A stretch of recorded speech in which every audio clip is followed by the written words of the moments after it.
SNAICC advises Aboriginal and Torres Strait Islander people that the following episode of Kids, Culture, Community, SNAICC Yarns contains references to topics that may be triggering to the community. Your social and emotional safety is important.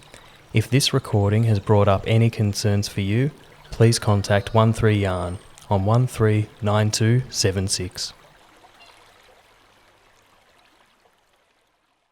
Hello and welcome to SNAICC Yarns. My name is Charlie Bowcock. I am the media manager at SNAICC, and today I am joined by proud Gamilaroi and Dunghutti woman Marlee Silva. Marlee, hello. Hi, how you going? Great. Now, for those of you who don't know Marlee is a journalist, acclaimed writer, director, author of what is just an amazing and beautiful children's book, and we're here in a library today, so I think that's really, really fitting. She's an NRL host, so you're probably used to seeing her on your screens, advocate, and from a stalk of her Instagram, she is a fellow country music lover. Yes, which is, I think, you're not going to find a black fella who doesn't love country music. We'll talk about that a bit later. Yeah. Marlee also happens to be this year's Aboriginal and Torres Strait Islander Children's Day ambassador.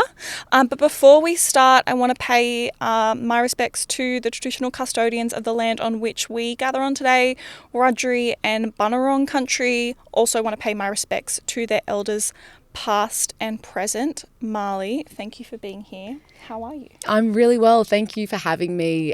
You mentioned that we're in a library, and it's a particularly beautiful one. As we walked through the halls to this studio, there's this amazing set of photos of different Aboriginal protests in the streets of Naarm from decades past. So it feels like a really beautiful space to be in and to sit down and have this yarn. So I'm stoked about it, although we are a little bit sweaty because she's a bit warmer in here than it is outside in Melbourne. No, she's warm in here, cold outside. But as you were just speaking there, we also have some really beautiful artwork behind us as some of our years past posters for Aboriginal and Torres Strait Islander Children's Day. Yeah, I think since being, very graciously appointed as the ambassador for this day this year, I've really picked up on how special these posters have been through the years, and they just capture the essence of the day. And I think it's so beautiful to see the cutest faces of all time on all of them through the years. And I think it really captures what we're trying to do with this day, which is celebrate the strength in our kids and their culture and how they wear it with pride. Yeah, I agree. I think, in community, these posters that we have every year have become so iconic. You kind of see them in your local ACCO, in your early education centre, out in community, and they're just such beautiful representations of Aboriginal and Torres Strait Islander children. Absolutely. And I guess them really understanding their identity, knowing who they are. It's wonderful to have them with us. Yeah, definitely. Yeah. Now, before we get into all things Children's Day, people may be used to, seeing you on their screens, but they may not know your full story or your journey and connection to culture. So what does that look like for you? Yeah, I mean, I think you're being generous in saying that people are familiar with me on screens. I am. Maybe it's just people who are watching NRL. That's what I was going to say. NRLW fans. Yes, okay, yes. yep, cool. So I have had a couple of people ask me, do you ever get recognised? This is me not being a big noter at all. It's just genuinely someone's asked me that question. And I have explained to them that it's a very niche group of people who recognise me. People who love the NRLW. Yeah. And I'm very happy about that. That is good people. Yeah, great people. We love those people. They're the kind of people that I want to know, right? But yes, I'm very lucky to work at Channel 9. I mean, I could sit here for a whole hour and tell you this long journey of many different pathways I've been down where, I kind of often, as I walk out onto Suncorp Stadium, as I was doing the other day, I was like, how did this become my life? But I guess the bottom line is I never intended to be in media like this. I've always seen myself as a storyteller, and that's probably a term I'm more comfortable with than journalist, because so many of my colleagues have journalism degrees and went through that apprenticeship process and that learning, I think what is really a technical specific kind of skill, and what I do is not that. And that's not, again, like me saying that it's more important or whatever than journalism. It's just, it's different. And the way I do things is so deeply rooted in culture. Yeah. And that's not a conscious choice. It's just a fact. I think, being born into a household with a very proud black dad and a white mum who equally understood how important it was to the success of her children, that culture was at the heart of our home. Yeah.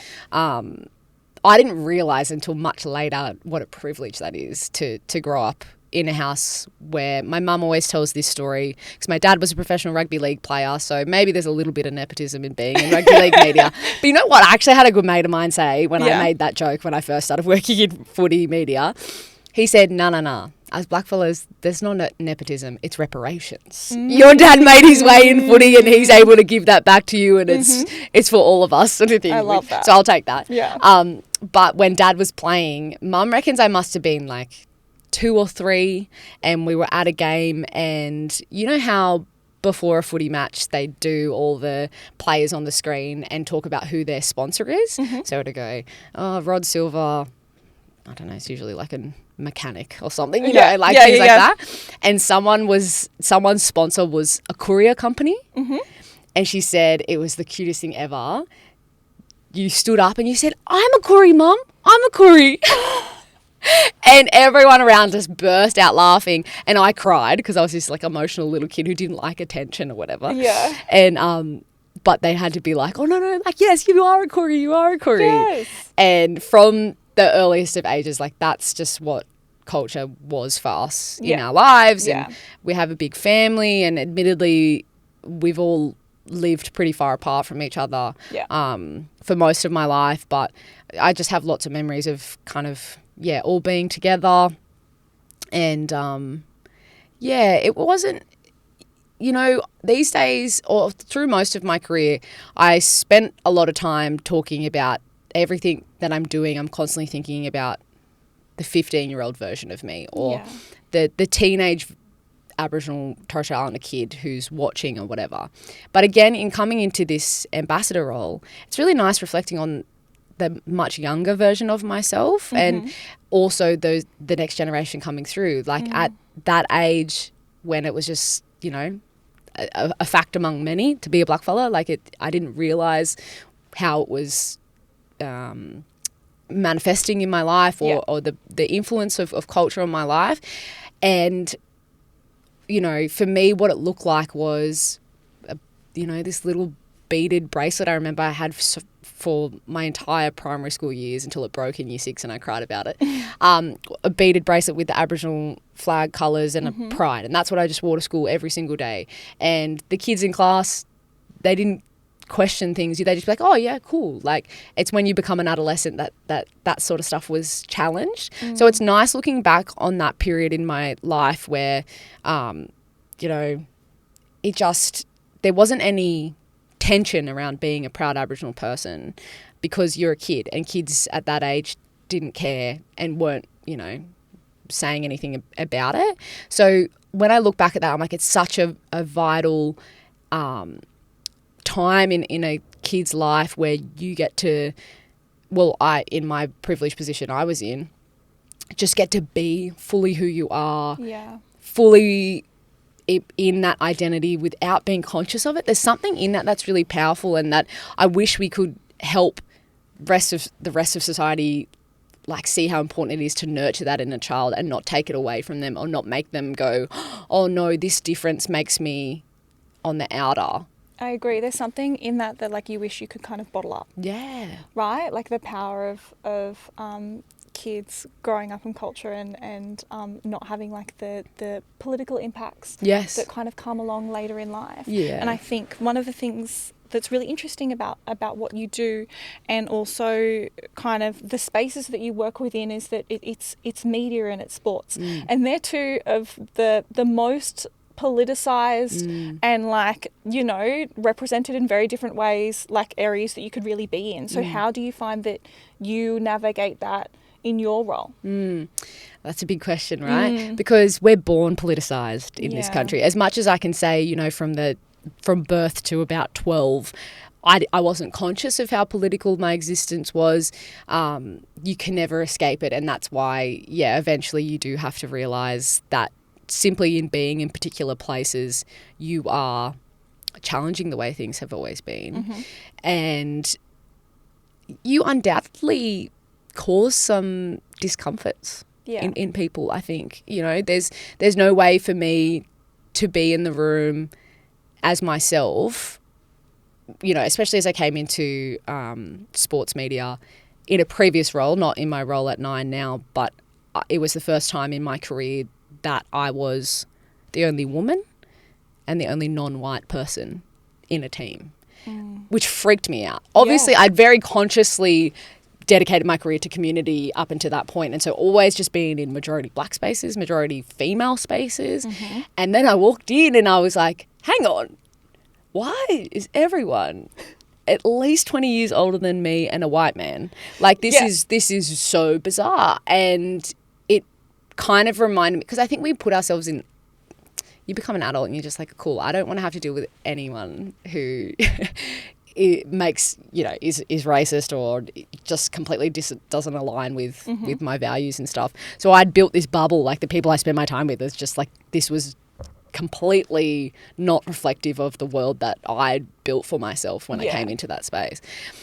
And it's interesting as well, because if I think of my upbringing, I tell these stories a lot of when I was a teenager, and the first sorts of times, again, that I was confronted with, oh, this is what people think about us when we're not in the room, or, you know, when it's when we're being spoken about.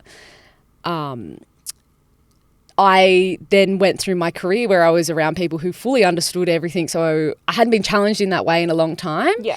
When I first came into media and I had a podcast with the Mamma Mia network, I was, you know, very honoured. I got to sit down with Leah Purcell, one of the great, very cool, great creatives of our time. And before we went into the podcast chat, she's like, what did you want to talk about? And I said to her, oh, you know, I definitely want to talk about like the importance of representation. And she went, sorry, for people who were listening, I just put my hand up because she stopped me. And she's like, I'm not interested in talking about representation because that's not enough. And I was like, oh, okay. But what she made, it's so important, because what she was talking about and what we ended up getting into was that often in mainstream media, there are times where the powers that be think, oh, we've got an Aboriginal person in that position. Tick. We've done it, right? This is awesome. The representation is there. That's it. And I guess through that conversation with Leah Purcell, I got to learn before I was in the space that I'm in now, without ever knowing that I was heading that way, that once I got there, being a representative was not enough. Right? So coming into Channel 9, you know, amazingly, just off the back of Brooke Boney getting a Charlie Perkins scholarship and going to Oxford, it was like, you know, she stepped out and I stepped in terms of having that representative of Aboriginal women at Channel 9 on screen, right? It's a very niche kind of like world, but obviously was an entertainment reporter and I'm a sports reporter, but it was a little bit of a passing of the baton. And I also once spoke on a panel with her, and I remember her talking about sort of holding the door open for the next person to come in. So I'm thinking about that now, and thinking about how in the position that I'm in, which, you know, there's a lot of responsibility that comes with that, to be on mainstream television week in, week out. What, you know, most people only watch free-to-air television for sport. So it is kind of the place where sport and news is kind of the heart of TV these days. And I get to be there and I get to live this great life and whatever. So I'm constantly thinking about how I'm showing up to be the best version of myself, to be, you know, a role model, quote unquote, but also making sure that every opportunity there is to have more conversations about this systemic stuff. Absolutely. And the embedding of Aboriginal ways of being and knowing into storytelling, because that's what we're in the business of in TV, right? So it's great. Like, I have such a supportive team at Nine. I think also because we're in wide world of sports, like all the athletes we're talking about, I think it's something like 50% of the playing group in rugby league and like both the men's and women's competition are Aboriginal, Torres Strait Islander, Māori or Pacifica. So really like strong First Nations representation in the sport. So there is this very kind of open-hearted approach to it, because they know it's best practice when it comes to telling stories in our sport. So I'm trying to make sure I'm having those conversations in that position, because just being there is not enough. It's great, it's important, and I want so much more of that. Like, so many times it's me and Jonathan Thurston on screen, which is like, great. 10-year-old me would die that I'm working with Jonathan Thurston every weekend. But the fact that it's the two of us standing there, and we're not just talking about it because it's Indigenous round.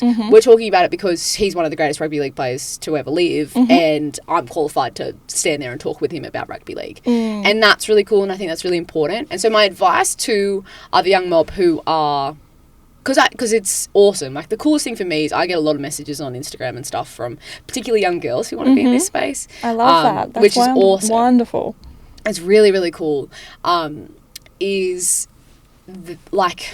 The only advice I can give is to say yes to every opportunity, even if you don't think you're qualified, right? I think that, as women, we talk about this a little bit, where there's a lot of men who apply for jobs that they're not qualified for, and a woman would be overqualified for the job that she applies absolutely. for. But I think blackfellas do the same thing. We think, I don't know if I'm qualified enough because of that, that kind of low bar of expectation that's held over us societally.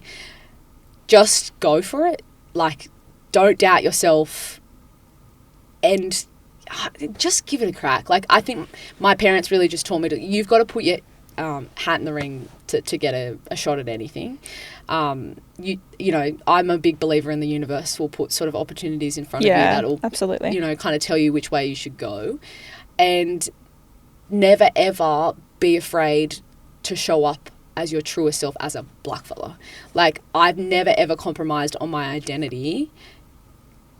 Again, in my early parts of my career, I think this is why I had that strength to do that coming into mainstream media, is because I spent so much time working with other blackfellas. Like, there was I learned how to be in an office surrounded by blackfellas. I learned how to work a full-time job with a direct line manager who's an Aboriginal woman. Like, I learned how to be in the workforce from other blackfellas. So I think that's why I was able to then come across to mainstream media, be the only Aboriginal person in the room, be the only woman in the room, and I'm not willing to back down. Be really strong in that.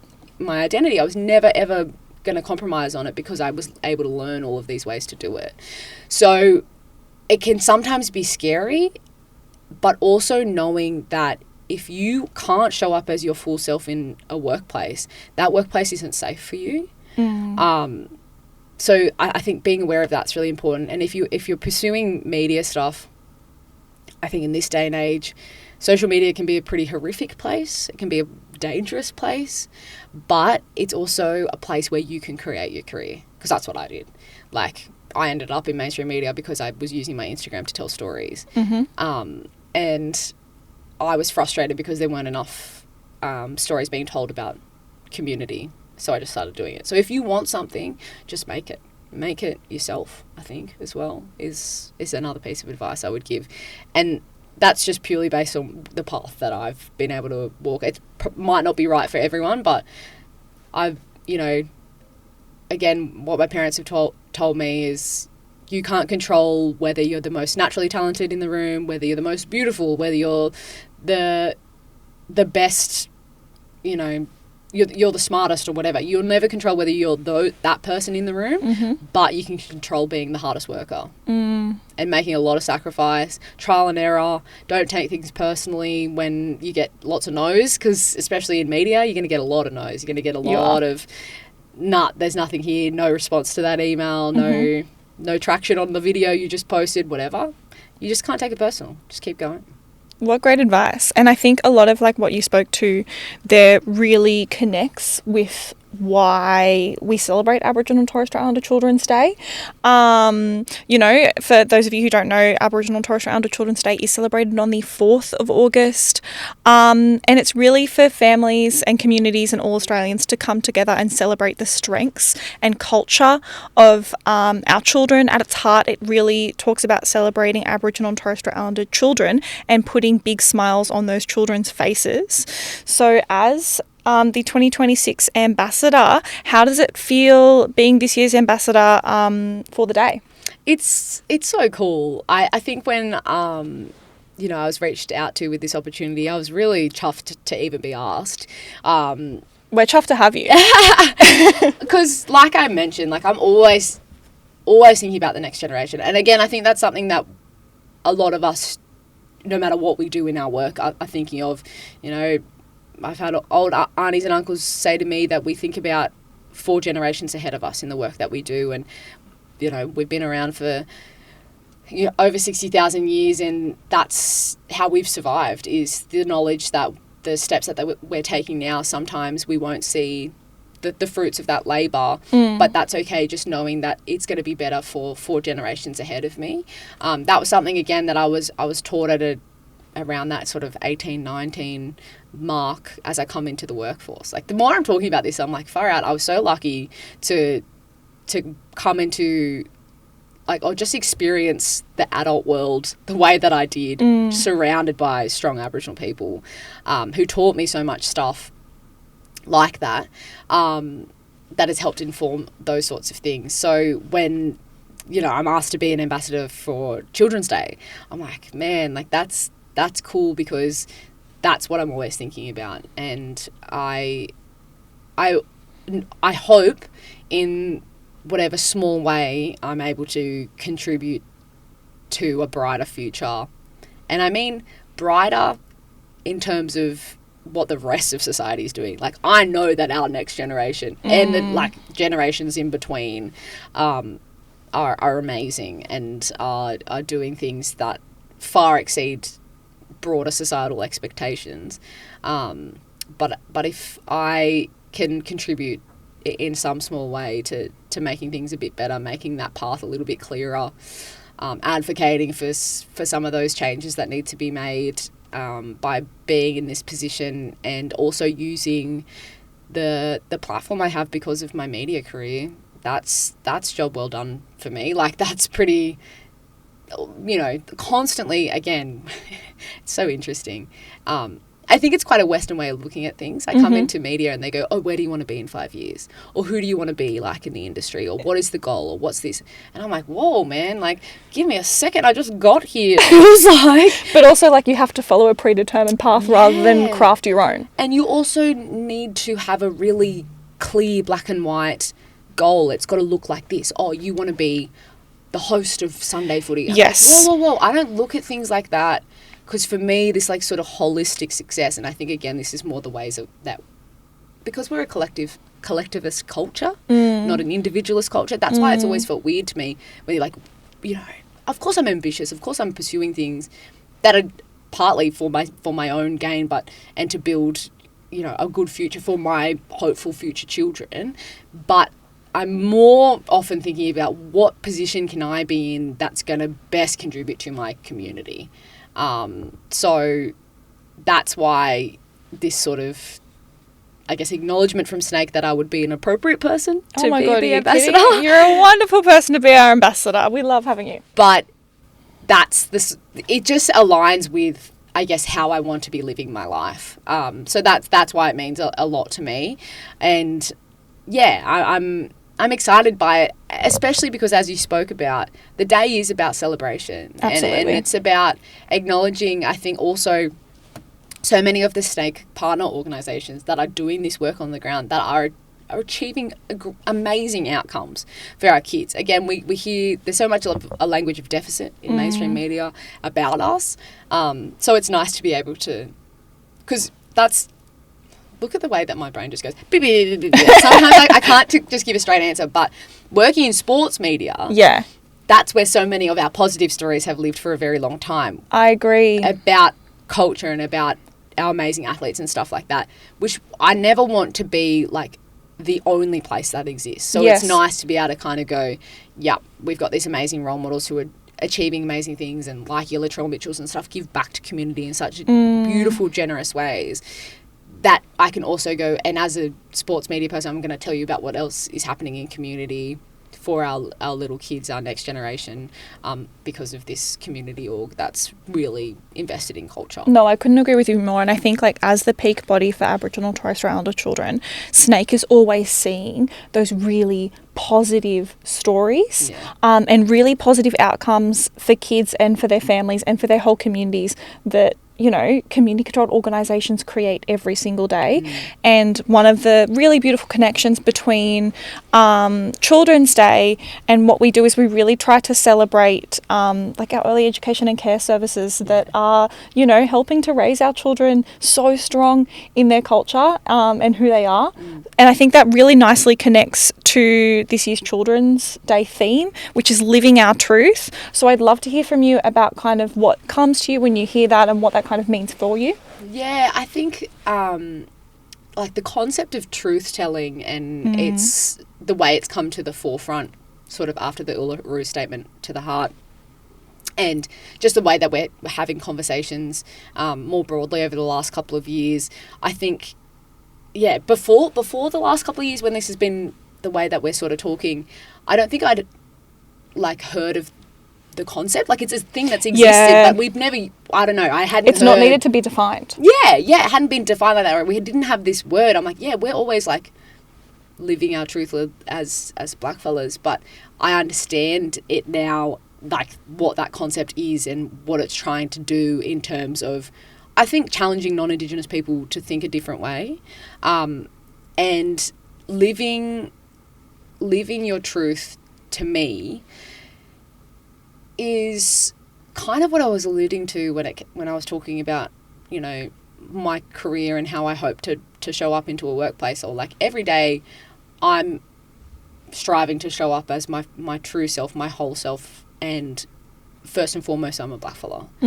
Before I'm anything else, that's what I am. So in that, it is living, you know, what culture means to me and what my values are as instilled in me by my family and my lineage. And I think it's really important to reflect on the fact that every Aboriginal person or Torres Strait Islander person has a different experience and has a different definition of that. Absolutely. We're not a monoculture. We're a nation of over 500, and every person and the way that they grew up probably has different variations of that, but there's a couple of things we all have in common in terms of that cultural pride, in terms of that thinking about community, family values, that kind of stuff. So when I'm living my truth, that's what I'm showing up with. I'm showing up with the sacrifice that was made by the people who come before me, and my duty to be my best self, to represent my family and my culture in the best way possible.